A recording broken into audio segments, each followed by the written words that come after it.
Dilansir dari magdalene.co, perempuan berpendidikan tinggi masih menjadi polemik di tengah masyarakat Indonesia.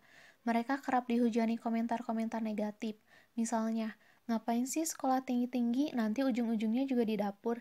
Nah, secara tidak langsung, masyarakat Indonesia mengurung perempuan agar tetap menjadi sosok yang biasa-biasa saja jika ingin diterima secara utuh di mana-mana. Sebuah hal yang jarang dialami oleh para lelaki. Pergerakan feminisme yang dimulai sejak abad ke-20 di dunia barat memiliki agenda kesetaraan termasuk bidang pendidikan. Di Indonesia sendiri, secara administratif, kita tidak akan menemui pembatasan terhadap akses pendidikan bagi laki-laki maupun perempuan. Namun, faktanya banyak sekat lain yang membuat perempuan tidak bisa menikmati kemudahan akses tersebut, mulai dari faktor ekonomi, interpretasi agama, dan konsepsi peran gender. Sebagai gambaran dari data Kementerian Pemberdayaan Perempuan dan Pelindungan Anak Indonesia pada tahun 2019 menyebutkan bahwa perempuan dengan pendidikan tertinggi sekolah dasar menempati posisi terbesar yaitu 27% dari total perempuan di Indonesia. Bahkan 15% dari perempuan di Indonesia tidak mengenyam pendidikan sama sekali. Memiliki pendidikan tinggi atau tidak bukanlah hal yang secara murni dapat dipilih setiap perempuan. Kelompok perempuan yang berasal dari keluarga dengan perekonomian yang kurang mampu biasanya mengalami kesulitan mendapatkan akses pendidikan dibandingkan perempuan yang terlahir dari keluarga berada.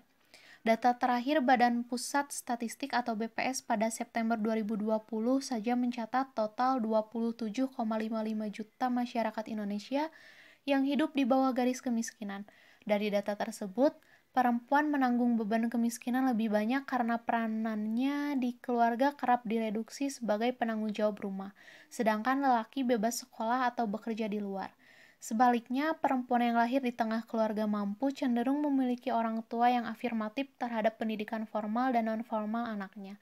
Ini jelas salah satu ketidakseimbangan yang membuat perempuan sulit keluar dari keterbatasan. Hal ini diperparah dengan interpretasi agama yang memposisikan perempuan dalam posisi tidak bebas menentukan pilihannya. Contohnya, anjuran agama menyegerakan menikah dan melibatkan suami dalam setiap keputusan menyangkut hidup perempuan. Hal itu berpotensi menciptakan kondisi yang kurang kondusif bagi perempuan untuk menempuh pendidikan yang tinggi. Bahkan masyarakat sekitar sering mengatakan, beres sekolah mending langsung nikah aja, mau ngapain lagi? Atau terkadang masyarakat juga sering mencap tidak laku ketika kita sudah berumur 25 tahun ke atas tapi belum menikah juga. Padahal kitab menikah itu perlu kemantapan hati dan kesiapan juga pasangan yang bisa menerima kekurangan kita dan yang benar-benar cocok dengan kita. Ditambah lagi, masih ada konsepsi peran gender yang mengakar dalam kebudayaan masyarakat, di mana secara hierarki posisi laki-laki seolah-olah berada di atas perempuan. Dalam konstruksi masyarakat patriarkal, lagi-lagi lelaki mendapat privilege atau perlakuan khusus.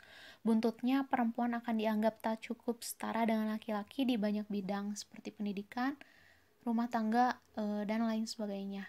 Nah, pada akhirnya ketiga faktor ini, kemiskinan, interpretasi agama, dan miskonsepsi peran gender lah yang menjadi hambatan nyata bagi perempuan-perempuan Indonesia untuk dapat mengenyam pendidikan tinggi.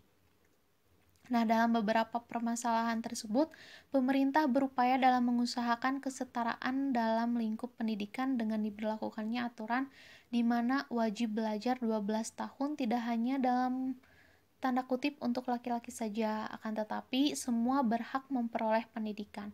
Karena menurut Menteri Pendidikan dan Kebudayaan, yaitu Bapak Nadiem Makarim, menyatakan bahwa perempuan akan menjadi sekolah pertama bagi anak-anaknya. Pendidikan juga bisa menjadi modal bagi perempuan untuk berkontribusi di masyarakat. Perempuan berhak menentukan cita-cita yang akan dicapainya. Tidak seharusnya hak dan dalam pendidikan serta pilihan hidup seseorang dibatasi hanya karena dia perempuan. Kita mungkin seringkali mendengar ungkapan yang menyatakan bahwa di balik pria yang sukses, pasti ada wanita hebat di belakangnya, atau kecerdasan seorang anak diturunkan dari ibunya. Dari ungkapan tersebut dapat disimpulkan bahwa pendidikan bagi wanita itu sangat diperlukan. Pendidikan bukan hanya sebagai jembatan untuk menggapai gelar dan membangun karir, melainkan sebagai tempat kita untuk menimba ilmu, menambah wawasan, membentuk pola pikir dan pastinya berguna bagi diri sendiri dan orang di sekelilingnya. Seorang ibu adalah guru terbaik bagi anak-anaknya, mau berakhir menjadi wanita karir ataupun ibu rumah tangga, tidak akan ada pendidikan tinggi yang sia-sia bagi seorang perempuan.